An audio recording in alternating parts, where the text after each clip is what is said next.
وجود باری تعالیٰ کے دلائل۔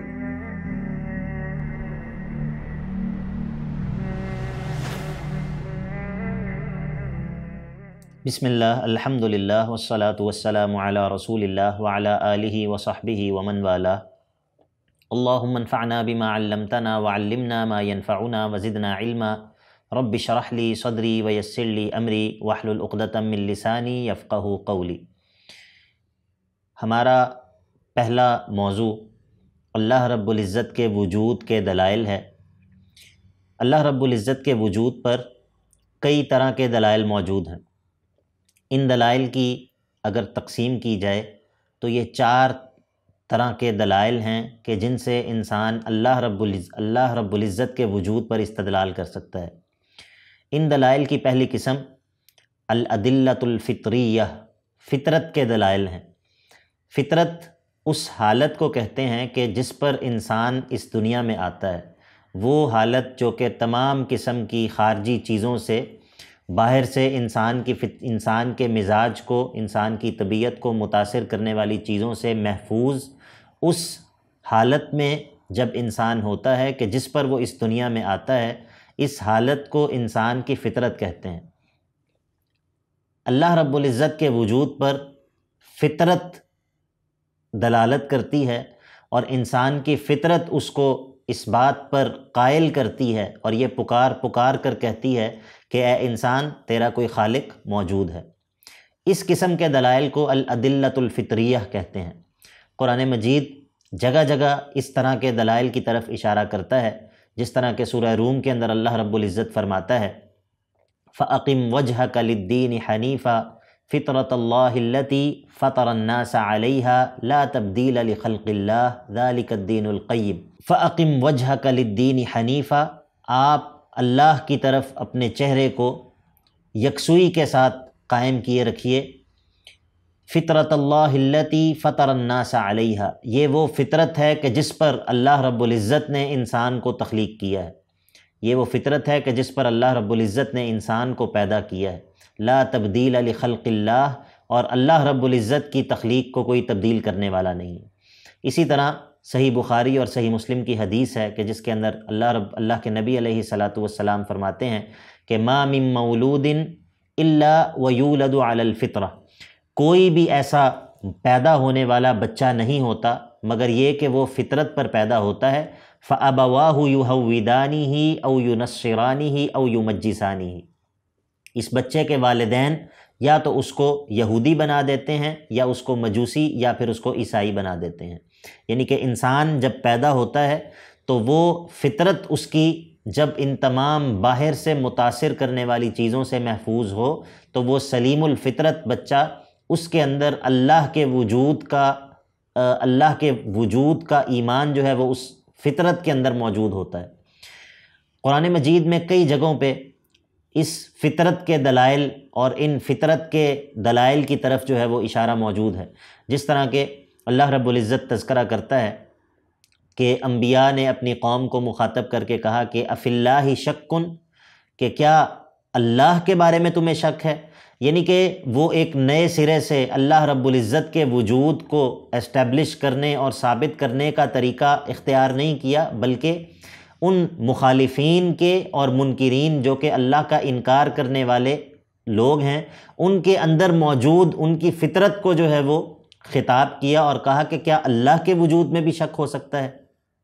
اس قسم کے دلائل کو الادلۃ الفطریہ کہتے ہیں۔ اسی طرح بعض الادلۃ الشرعیہ ہوتے ہیں کہ جن کو ہم شرعی دلائل کہتے ہیں۔ مثال کے طور پہ اللہ رب العزت کے بھیجے ہوئے تمام کے تمام انبیاء، ان کی نبوت کی صداقت جن دلائل سے ثابت ہوتی ہے، جب یہ بات طے ہو جائے کہ یہ انبیاء جن کی زندگی صاف شفاف ہے، جن کا کردار بالکل پاک ہے، جو اپنے قول اور عمل کے بالکل پکے لوگ ہیں، یہ تمام کے تمام لوگ جب متفق ہیں اس بات پر کہ ہمیں اللہ رب العزت نے بھیجا ہے، تو جب ان کی نبوت سچی ثابت ہو جائے تو اس سے خود بخود اللہ رب العزت کا وجود بھی ثابت ہو جاتا ہے۔ اسی طرح اللہ رب العزت کی اتاری ہوئی کتابیں، وہ بھی اللہ رب العزت کے وجود پر دلیل ہیں، اور خود ان کتابوں کے اندر ایسے دلائل موجود ہیں جن کے ذریعے انسان اس نتیجے پر جا پہنچتا ہے کہ واقعی ان کتابوں کو نازل کرنے والا اللہ رب العزت ہی ہے۔ اسی طرح دلائل کی ایک بڑی اہم قسم وہ الادلۃ العقلیہ ہیں، عقلی دلائل کہ جو کہ اللہ رب العزت کے وجود پر جو ہے وہ دلالت کرتے ہیں۔ ان عقلی دلائل میں ایک بہت بڑی دلیل، اس کو دلیل الخلق والایجاد کہا جاتا ہے، یعنی کہ جب انسان اس تمام کائنات کی طرف دیکھتا ہے اور اپنے ارد گرد تمام مخلوقات کی طرف دیکھتا ہے تو وہ اس نتیجے پر پہنچتا ہے کہ یہ تمام چیزیں عدم سے وجود میں آئی ہیں۔ خود انسان پہلے موجود نہیں تھا اور عدم سے وہ وجود میں آیا، اور اس کے سامنے روز بہت ساری چیزیں عدم سے وجود میں آتی ہیں۔ اللہ رب العزت ان کو زندگی بخشتا ہے اور پھر وہ اپنا وقت مقرر کر کے فنا ہو جاتی ہیں اور ختم ہو جاتی ہیں۔ تو انسان جب یہ دیکھے کہ کوئی چیز عدم سے وجود میں آ رہی ہے تو خود بخود اس کا دل اور اس کی عقل جو ہے وہ اس بات کا فیصلہ کرتی ہے کہ یقیناً اس چیز کو عدم سے وجود بخشنے والی کوئی ذات موجود ہے۔ قرآن مجید بھی ان دلائل کی طرف اشارہ کرتا ہے، جس طرح کہ اللہ رب العزت قرآن مجید میں فرماتا ہے ام خلقوا من غیر شیء ام هم الخالقون، کیا یہ لوگ بغیر کسی پیدا کرنے والے کے پیدا ہو گئے ہیں؟ کیا عقلی طور پر یہ ممکن ہے کہ کوئی چیز عدم سے وجود میں آ جائے اور اس کو عدم سے وجود میں لانے والی کوئی ذات موجود نہ ہو؟ کیا تمہاری عقل اس کو تسلیم کرتی ہے؟ تو ظاہر ہے کہ اس کا جواب ہے کہ نہیں۔ ام هم الخالقون، تو کیا دوسری صورت یہ ہے کہ کیا انہوں نے خود اپنے آپ کو تخلیق کیا ہے؟ وہ ظاہر ہے کہ انسان اس بات کو تسلیم نہیں کر سکتا، عقل اس بات کا انکار کرتی ہے۔ پہلی صورت بھی ناممکن ہے، عقلی طور پر محال ہے، اور دوسری صورت بھی عقلی طور پر ناممکن ہے۔ تو پھر تیسری صورت کیا ہے؟ وہ یہ ہے کہ یقیناً انسان کو عدم سے وجود میں بخشنے والی کوئی ذات موجود ہے۔ اس کو دلیل الخلق والایجاد کہتے ہیں۔ اسی طرح عقلی دلائل میں سے ایک بڑی دلیل وہ دلیل الاحکام والاتقان ہے، یعنی کہ اس کائنات میں انسان جب نظر دوڑاتا ہے تو وہ یہ دیکھتا ہے کہ یہ کائنات انتہائی منظم قوانین کے مطابق چل رہی ہے، انتہائی مرتب انداز سے چل رہی ہے۔ تو یہ کیسے ہو سکتا ہے کہ کوئی چیز اچانک سے وجود میں آ جائے، خود بخود وجود میں آ جائے؟ یہ بھی ممکن نہیں، اور پھر وہ وجود ایسا مرتب اور منظم ہو، ایسے باریک قوانین کے مطابق جو ہے وہ چل رہا ہو۔ اس کو ہم انگریزی میں فائن ٹیوننگ آرگومنٹ کہتے ہیں کہ یہ پوری کائنات بڑی فائنلی ٹیونڈ ہے، اس کے اندر ہر چیز انتہائی منظم انداز سے باریک اندازے کے مطابق چل رہی ہے۔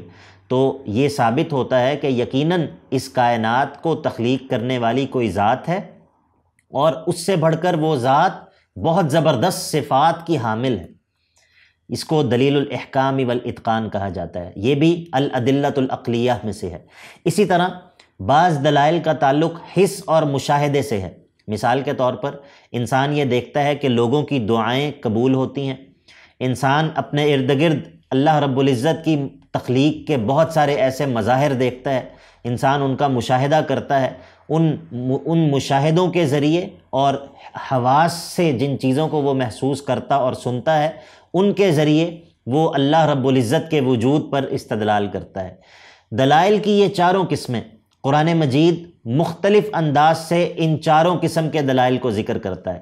کسی جگہ پر وہ انسان کو اس کے ارد گرد پھیلی ہوئی اپنی نشانیوں کی طرف متوجہ کرتا ہے کہ وہ ان نشانیوں کو دیکھے اور وہ یہ سوچے کہ یہ چیزیں عدم سے وجود میں کیسے آئی ہیں، وہ یہ سوچے کہ ان چیزوں کو اتنے زبردست انداز سے کس نے تخلیق کیا ہے۔ اسی طرح قرآن مجید انسان کی فطرت کو خطاب کرتا ہے، اس کی فطرت کو جگانے کی کوشش کرتا ہے۔ اسی طرح قرآن مجید سابقہ انبیاء کے قصوں کو ذکر کرتا ہے، اپنے فرما بردار لوگوں کے انجام کو ذکر کرتا ہے، اپنے نافرمان لوگوں کے انجام کو ذکر کرتا ہے۔ تو قرآن مجید ان تمام قسم کے دلائل پر مشتمل ہے۔ قرآن مجید کے اندر اللہ رب العزت کے وجود پر عقلی دلائل بھی موجود ہیں، حسی اور مشاہداتی دلائل بھی موجود ہیں، اور شرعی دلائل بھی موجود ہیں، اور فطری دلائل بھی موجود ہیں۔